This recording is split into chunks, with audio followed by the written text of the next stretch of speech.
신앙 간증을 하는 분들 중에는 예수님을 인격적으로 만났습니다, 이렇게 말하는 분이 있죠. 아마 우리 중에도 나는 예수님을 인격적으로 만났습니다 라고 증언할 수 있는 분들이 있을 것입니다. 또 입으로 간증을 하지 못하거나 또 사람들에게 증언하지 못하는 분이라고 해도 그 마음에 실제로 예수님을 인격적으로 만났고 또 만나고 있는 분들이 있을 것입니다. 예수님을 인격적으로 만난다 하는 여기에는 세 가지 중요한 요소가 있습니다.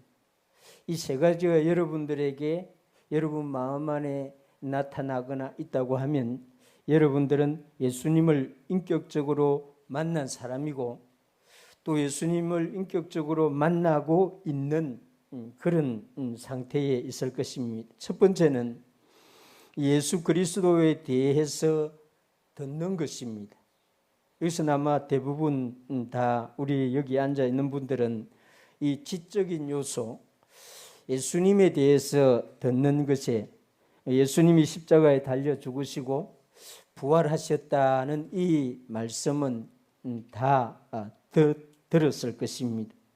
두 번째는 이 복음, 이 말씀을 들을 때에 우리 마음에 정서적인 어떤 반응이 나타납니다. 자기 죄를 알게 되고 회개를 하는 일이 나타난다든지 또 예수님과 자기의 관계에서 어떤 그런 감정의 반응이 나타나서 눈물을 흘리거나 또 예수님의 말씀을 들을 때에 마음에 감동, 마음속에서 감화가 생긴다거나 이런 정서적인 요소가 두 번째 나타나게 되는 것입니다. 세 번째는, 이 세 번째가 중요합니다. 예수님을 마음으로 영접하고 예수님에 대해서 자신이 어떤 결정을 하는 그런 단계가 마음 안에서 생겨나는 것입니다. 나는 이제 전에처럼 살지 않아야 되겠다 하는 그런 마음의 결심이나 그런 마음의 어떤 의지의 결정이 나타난다고 하면은 그 사람은 예수님을 인격적으로 만난 사람이라고 할 수가 있습니다. 우리 인격을 말할 때는 지식, 우리 마음, 정서, 지정, 그리고 우리 의지, 결단, 이것이 이 세 가지가 나타날 때에 예수님으로 인해서 예수님과 관련해서 이 세 가지가 나타나는 사람은 예수님을 인격적으로 만난 사람이다 할 수가 있습니다. 꿈으로 예수님을 만났다든지 환상으로 예수님을 만났다든지 이런 것은 다른 문제고, 예수 그리스도를 인격적으로 만났다고 할 때는 복음을 들을 때에 내 마음에 반응이 나타나고 그 반응으로 나는 찬송하겠습니다, 나는 선교하겠습니다, 나는 감사하겠습니다, 이런 의지의 반응이 나타나는 사람, 그 사람은 예수님을 인격적으로 만난 사람인 것입니다.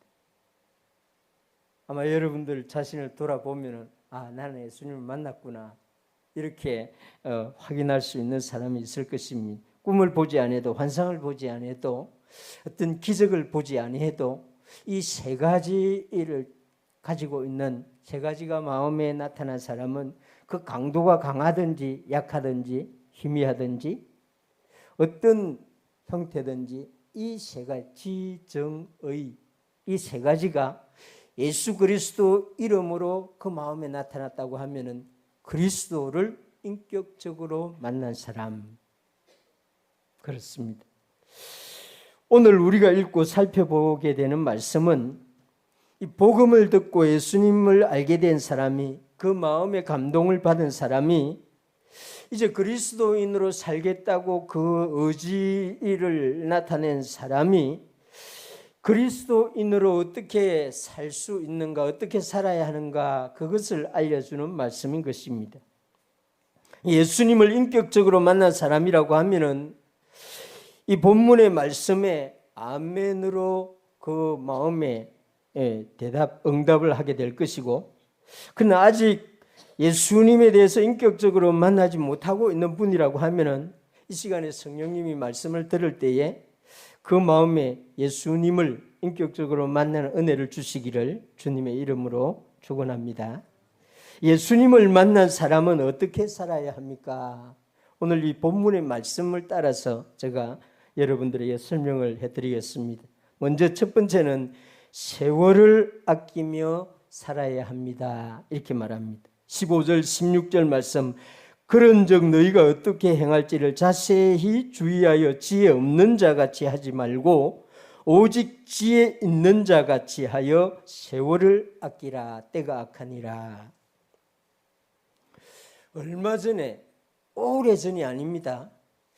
얼마 전에 우리는 지식 정보화 시대, 이런 말들을 자주 들었을 것입니다. 이 지식과 정보가 중요한 시대다, 이런 말들을 아주 자주 들은 것으로 기억하고 있습니다.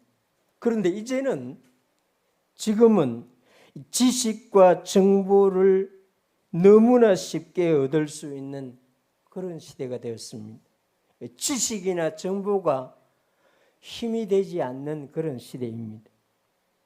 최근에 우리 AI를 사용하기 시작하면서 이제 지식을 얻는 데는 수고할 필요도 없습니다.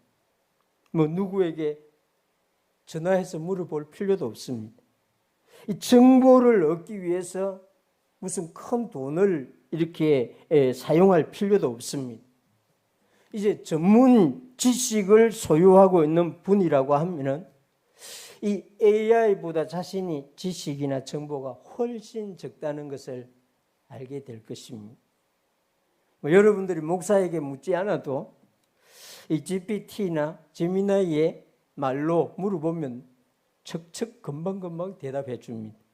그래서 지식과 정보, 이것을 얻기 위해서 목사를 찾아올 필요가 별로 없는 시대가 되었습니다. 그럼 지금은 무엇이 필요하냐? 지혜가 필요합니다. 수많은 지식과 정보들을 분별할 수 있는 지혜가 필요합니다. 이 바른 지식과 정보를 분별해서 그 지혜로 그 지식, 정보를 사용해야 하는 그런 시대입니다. 성경은 지혜를 누가 주는지 분명하게 말합니다.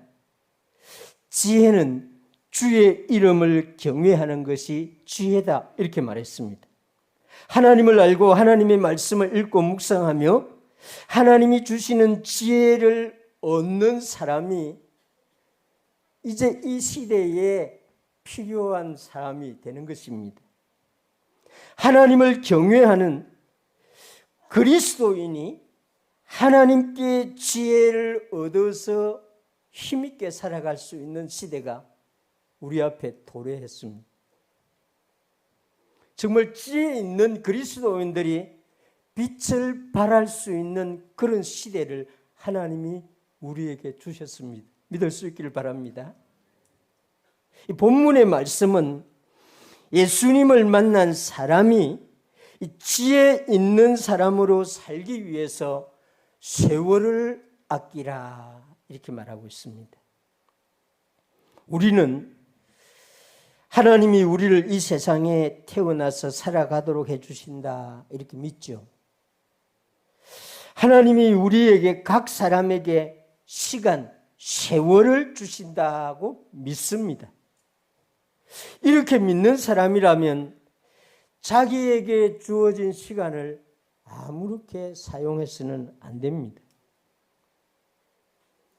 하나님이 나에게 주신 한 해를 잘 사용해서 살아야 하죠. 하나님이 나에게 주실 5년, 앞으로 10년, 20년을, 세월을 지혜롭게 살려고 힘을 써야 합니다.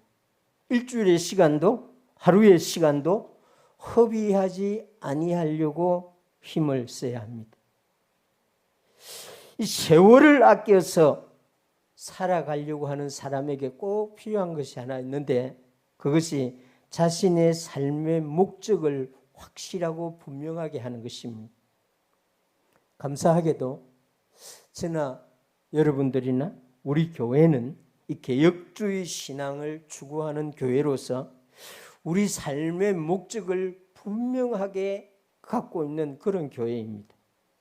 이 소요리 문답, 사람의 제일 되는 목적은 하나님을 영화롭게 하는 것과 영원토록 그를 즐거워하는 것입니다. 이 우리 삶의 목적인 것입니다. 고린도전서 10장 31절에 보면 그런즉 먹든지 마시든지 무엇을 하든지 다 하나님의 영광을 위하여 하라. 무엇을 할 것인가, 어떻게 할 것인가, 이것도 지혜롭게 해야지만은 그 목적이 무엇인가, 이게 더 중요하다는 것이죠.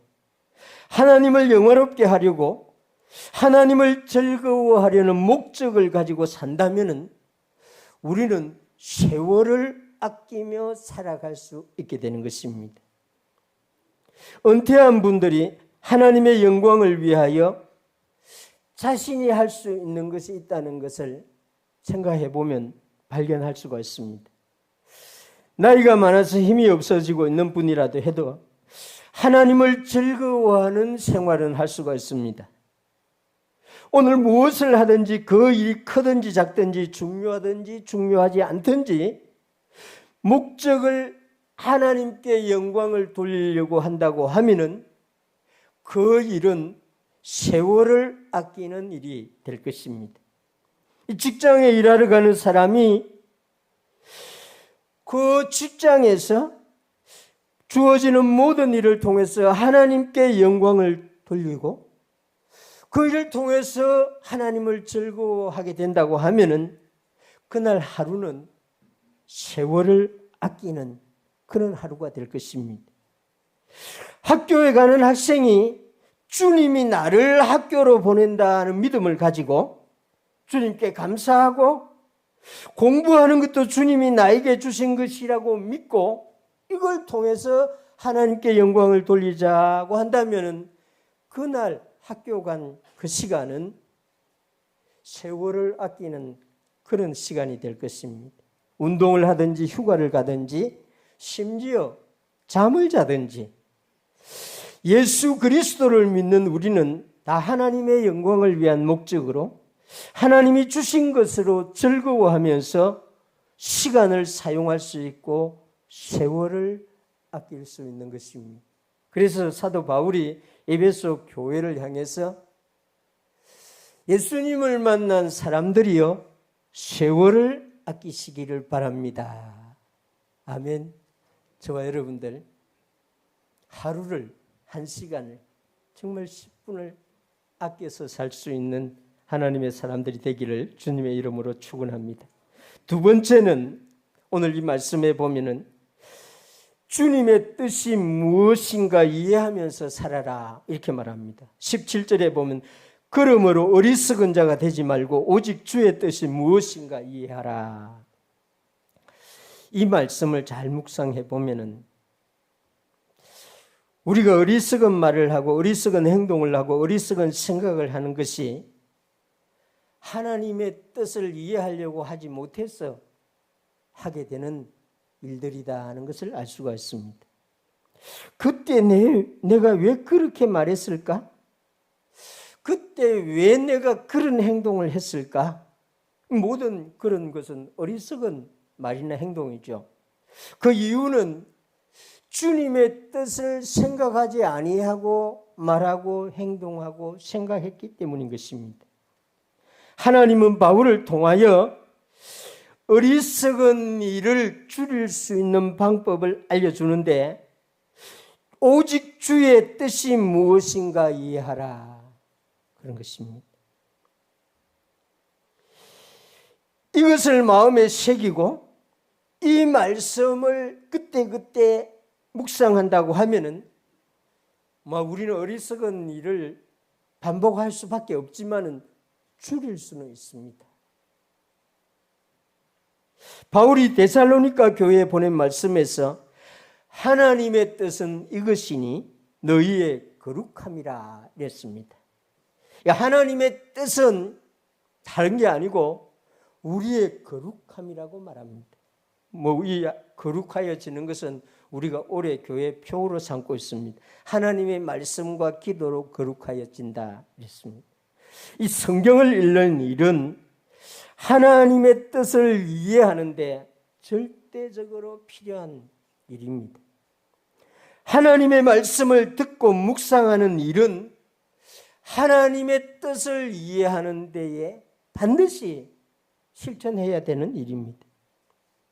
또 기도가 그렇습니다. 기도는 우리를 거룩하게 하고 하나님의 뜻을 이해하는데, 하나님의 뜻을 깨닫는데 우리가 해야 되는 그런 일입니다.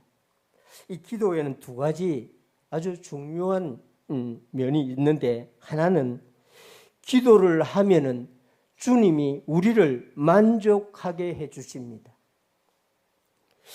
주님이 우리의 기도를 들으시고 응답해서 우리에게 필요한 것을 채워주시기 때문에 기도하는 사람은 만족함을 얻게 됩니다. 근데 두 번째 기도의 두 번째 면이 더 중요합니다. 기도를 점점 더 하게 되면 우리가 하나님을 만족시키게 됩니다. 기도를 하면은 하나님이 우리를 만족시키고, 여기에서 끝나면은 한 면을 완전히 잃어버립니다. 기도를 더 하면은 우리도 하나님을 만족시키게 됩니다. 하나님이 우리의 기도를 들으시고 우리의 필요한 것을 주셔서 우리가 받고, 이걸 어떻게 쓰지? 하나님 어떻게 쓸까요? 어떻게 사용할까요? 이렇게 하면 성령님이 우리에게 그걸 어떻게 쓰라고 알려줍니다. 그렇게 쓰면은 우리는 하나님을 만족하게 됩니다. 그래서 우리가 기도를 계속하고 계속해야 되는 것입니다. 하나님이 주시는 것을 받아가지고 그걸 즐거워하면서 기뻐하면서 사용한다면 어린아이가 되는 것입니다. 어린아이들 그렇잖아요. 한 5살, 6살, 7살 우리 이 유치부 아이들에게 선물을 주면은 선물 준 사람에게 고맙다 인사하기보다는 그걸 가지고 그냥 절기로 가버립니다. 그래서 할아버지들, 할머니들이 실망하죠. 이놈의 자식 선물 주나니까 인사도 안 하고 가네. 어린 아이니까 할 수 없습니다. 자기만 만족하는 거죠. 근데 그 선물을 받은 상태에서 주신 분을 향하여 기도를 하면은 주신 분을 만족하게 할 수가 있습니다. 이게 기도의 중요한 면입니다. 주님의 뜻이 무엇인가 이해하려고 하면은 하나님의 말씀을 읽어야 되고 이 중요한 기도를 해야 한다. 그런 말씀입니다. 예수님을 만난 여러분들, 주님의 뜻이 무엇인가를 이해하면서 살려고 힘을 쓰시기 바랍니다. 오늘 하루를 왜 주셨지? 왜 이런 남편을 만나게 해주셨지? 왜 이런 아내를 만나게 해주셨을까? 왜 이런 자녀를 나에게 주셨지? 이런 기도를 하라는 것입니다. 그러면은 하나님이 성령님을 통해서 알려주시고 하나님을 만족하게 하신다는 것입니다. 우리 교회는 주님의 뜻을 이해하려고 힘을 써서 이렇게 할 수 있는 생활을 할 수 있기를 주님의 이름으로 축원합니다. 세 번째, 오늘 우리 말씀에 보면은 이 18절에 나오는 말씀, 오직 성령의 충만함을 받으면서 살으라고 말합니다.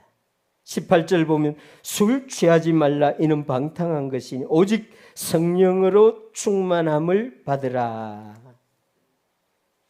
이 성령으로 충만함을 받으라는 말씀은 성령님이 우리에게 주시는 것으로 우리 안을 가득 채우라는 그런 의미인 것입니다. 술이나 담배나 중독성이 있는 이런 것은 정말 제거하기가 쉽지 않죠.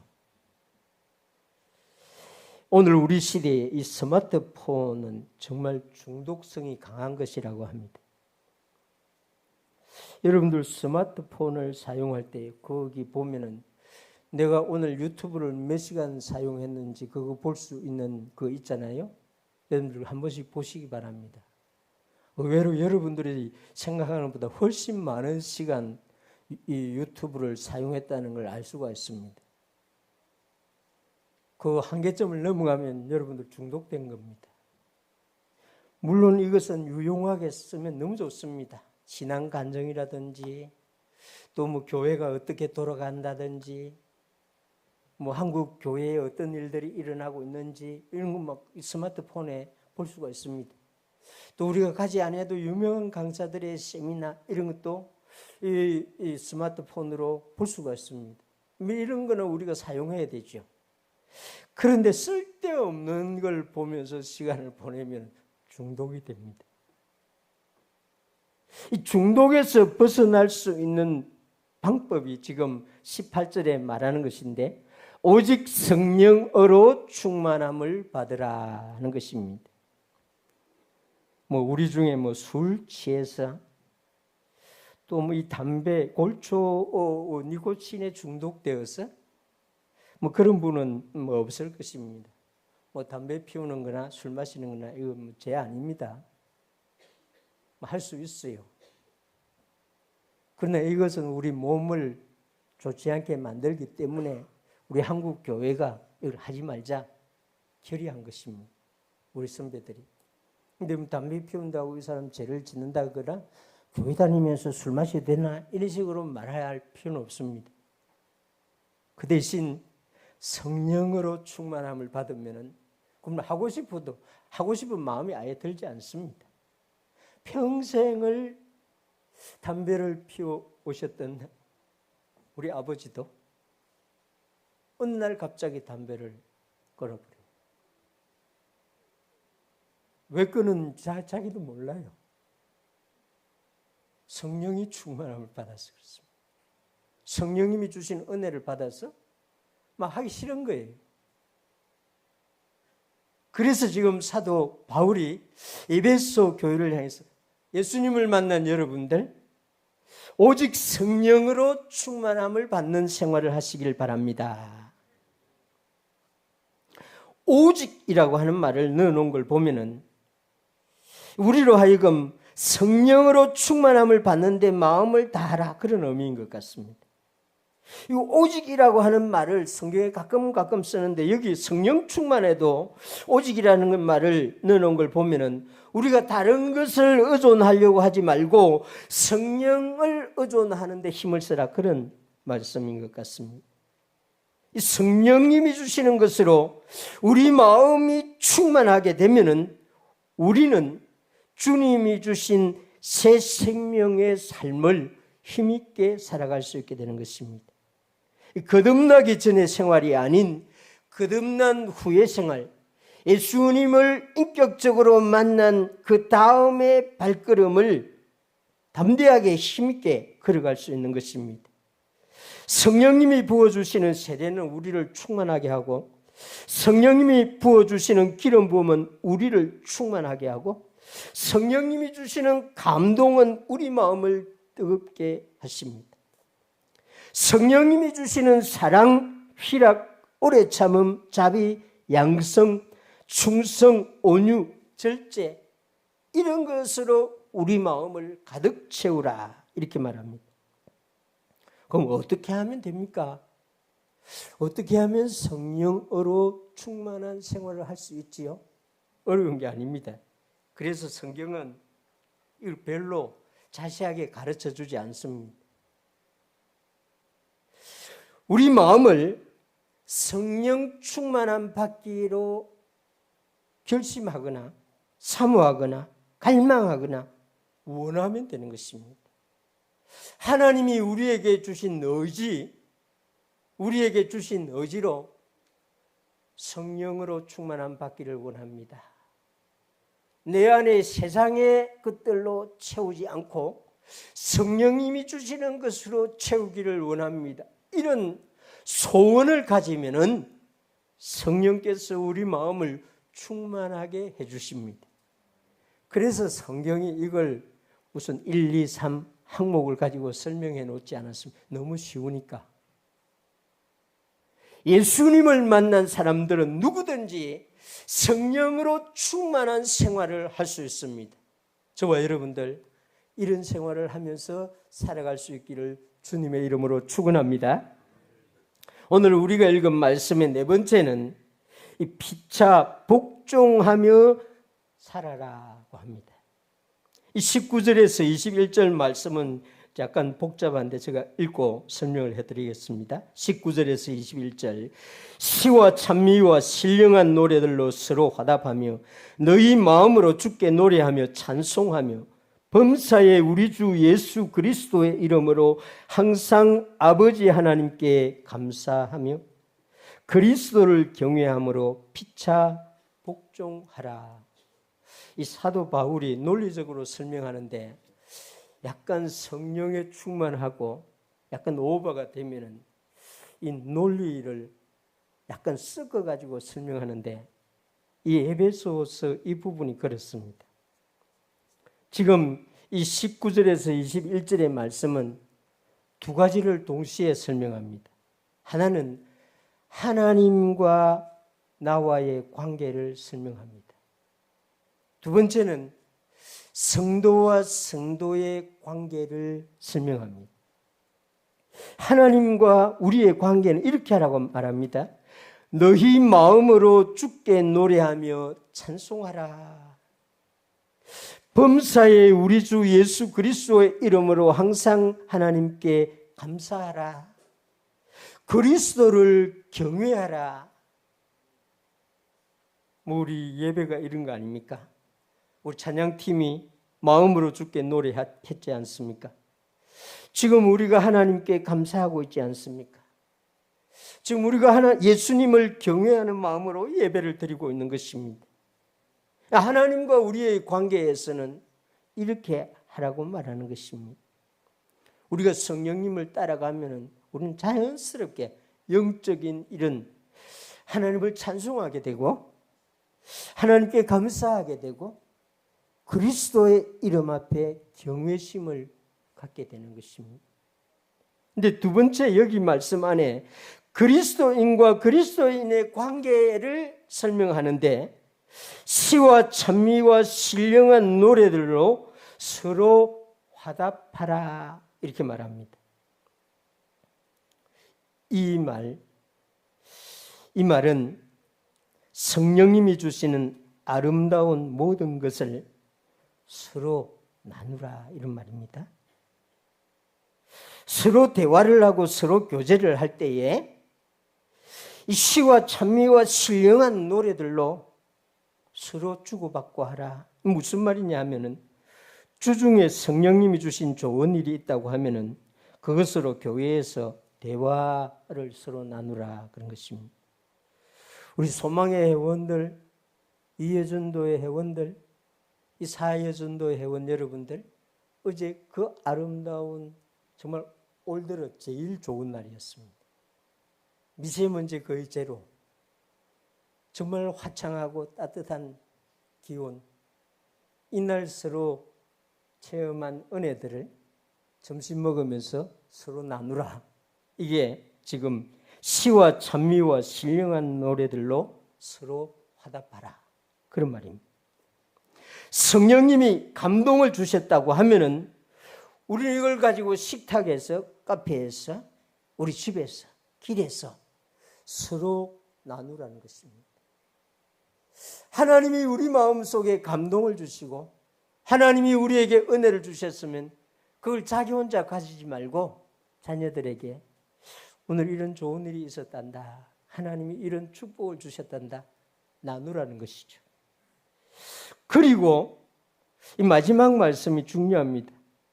피차 복종하라 이렇게 말합니다. 그리스도를 경외하는 마음을 가지고 이 마음으로 서로 복종하라, 순종하라, 복종하라 하는 말은 정말 중요한 말입니다.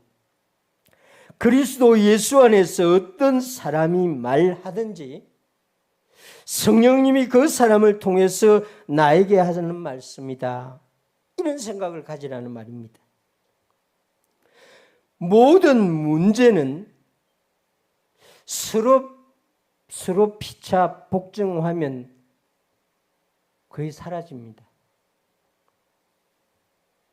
가정의 문제, 교회의 문제도 피차 복종하려는 마음을 갖게 되면은 마귀가 그걸 가지고 시험할 수가 없습니다. 우리 하나님이 삼위일체 하나님인데 아버지 하나님의 말씀을 아들 하나님의 그리스도가 100% 복종합니다. 죽기까지 복종했다. 성령 하나님이 아버지의 영과 아들로 영으로서 자기 것을 말하지 아니하고 들은 것을 본 것을 말한다, 이렇게 말합니다. 이것은 우리에게 본을 보여주는 것입니다. 정말 나이가 들어가면 남편은 아내에게 복종해야 하고 아내는 남편에게 복종해야 되고, 뭐 자녀가 부모에게 복종하는 건 기본이고 부모도 자녀의 말을 귀담아 들어야 되고, 자녀가 지금 어떤 아픔으로 어떤 고민으로 말하고 있는지를 신중하게 들어야 됩니다. 매일 보는 딸, 아들이 학교에서 왕따를 당하고 있는지 없는지 알지 못하고 그냥 잘하나 보다, 성적 좋으니까 우리 이 딸은 학교에서 잘 지내나 보다, 그런 딸이 중학교, 고등학교 6년 동안 학교에서 왕따를 당했다고 하는 간증을 제가 지난주에 들었습니다. 엄마 아빠가 전혀 몰라요. 딸이 공부를 잘하니까, 학교 잘 왔다 갔다 하니까. 자녀의 소리를, 자녀의 마음의 신음을 느끼지 못한 것이죠. 복종, 부모가 자녀에게 피차 복종해야 되는 것이 무엇인지를 이해하지 못했기 때문에 그런 것입니다. 예수 그리스도를 믿는 우리는 교회 안에서 서로 피차 복종할 수 있어야 합니다. 누가 말하지 않아도, 누가 주장하지 않아도 피차 복종함으로 하나님의 뜻을 순종하며 이루어가는 창원시민교회 되기를 주님의 이름으로 축원합니다. 이 본문의 말씀은 예수님을 인격적으로 만난 사람은 어떻게 살아야 하는가, 예수님을 믿게 되고 성령님으로 거듭난 사람은 어떤 생활을 해야 되는가 하는 걸 말해주는 것입니다. 세월을 아끼면서 삽시다. 주님의 뜻이 무엇인가 이해하면서 살려고 힘을 씁시다. 성령으로 충만함을 받으면서 살아가려고 힘을 씁시다. 피차 복종하면서 사는 창원시민교회 성도 여러분 되시기를 주님의 이름으로 축원합니다.